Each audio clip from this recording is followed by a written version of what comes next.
It's me, Zoe! Ang batang from this to this! Opo, dahil nga Sunday ngayon, family day muna tayo! At pag ganito ring Sunday, nagluluto talaga si Mami ng masarap na ulam! At chicken wings nga yung napili niyang lutuin para sa lunch namin!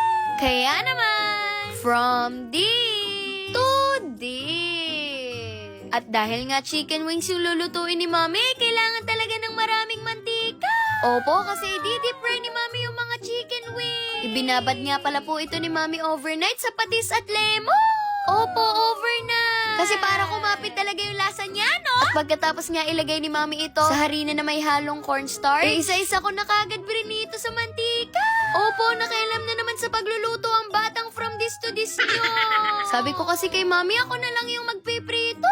Habang siya naman yung naglalagay ng harina dun sa chicken. Lagi ko namang sinasabi sa inyo na kami lang talaga ni Mami yung cookery sa pamilyang to. Hoy Zoe, wag feeling kasi assistant ka lang. At dahil nga gutom at inip na nga yung kapatid kong si Zion ito tumulong na rin siya. Opo, kasi medyo marami rin yung manok na ipiprito. Ayaw kasi talaga ni Mami na nabibitin kami sa pangulam. At ayaw rin ni Daddy na nakabuhaghag yung buhok ni Bunso. At habang pinagmamasdan ko nga tong mga pritong manok, gusto ko na talaga siyang kainin.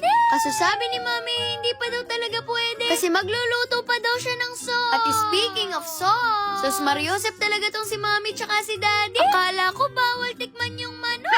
At dahil dyan, hindi rin talaga kami papayag ng kapatid kong si Zion nang hindi kami makakatikim. Na para bang hindi na namin kinakaya yung gutom, no? At ito nga, after 2 years, tapos nang iprito yung mga manok. Opo, at ngayon naman ang gagawin ni Mami ay yung flavored sauce. At ang unang ang gagawin ni Mami ay yung butter garlic parmesan cheese sauce. Opo, kasi isa yun sa mga paborito naming flavor ng chicken wings kapag kumakain kami sa labas. At sa puntong yan, naglagay na rin si Mami ng parmesan cheese. Tapos sunod na rin nilagay ni Mami yung mga pritong manok. Tapos minekos-mekos niya na to. At dahil nga tapos na tong first batch, proceed na tayo sa second batch. Opo, yung sauce naman ng pang buffalo wings yung lulutuin ni Mami. Alam ko pong pamilyar rin po kayo dito. Kasi marami talagang may gusto sa flavor na to. At para rin daw po kay Daddy ito yung pinakamalasa sa lahat. At nung medyo okay na nga yung sauce niya, inilagay na rin ni Mami yung second batch. Opo, at iminekos-mekos niya na lang po ulit ito. At dahil nga nakikurious sa lasa ng lemon yung kapatid kong si Zion, ito pinatikim ko sa kanya.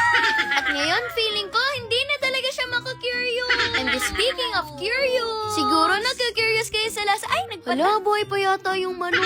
Hoy, Zoe, pauso ka. At ito nga, gumawa pa si Mami ng garlic sauce. Kaya naman dali-dali kami naghaya ng kapatid kong si Zion. Paano ba naman? Tingnan niyo po yung ulam namin ngayong aminin niyo, kamukha talaga siya ng mga in-order natin sa labas. At para nga itodo na rin yung experience, nag-gloves na rin kami ng kapatid kong si Zion.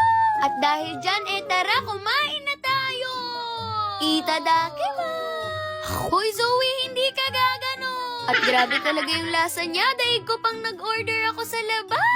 At feeling ko talaga pwede tong maging business ni Mami sa future. Pero sa dami kasi ng kayang lutuin ni Mami, baka hindi niya na alam yung uunahin. Kaya sa ngayon, kami na lang muna yung ipagluluto niya. At paki-comment na rin kung taga saan ka para alam namin kung saan nakarating yung sauce ng buffalo wings ni Mami. At sa puntong yan, kahit si Mami na yung nagluto, talagang nasarapan din siya. At sabi pa niya kay Daddy, sigurado mapaparami si Daddy ng kanin. Kaya naman tinikman na rin kaagad to ni Daddy. Ang totoo niyan, ang kaligayahan talaga ni Mami. Yung nakikita niya nagugustuhan ni Daddy yung mga luto niya. Kasi kung hindi, baka bigla na lang magutom si Daddy, no? At ito talaga yung gustong-gusto ko kapag weekend. Kasi nakakakain ulit kami ng sabay-sabay. At thank you pala po sa iyo, Ate Ange, kasi dinala niya ako ng paborito kong suha. Ayan lang.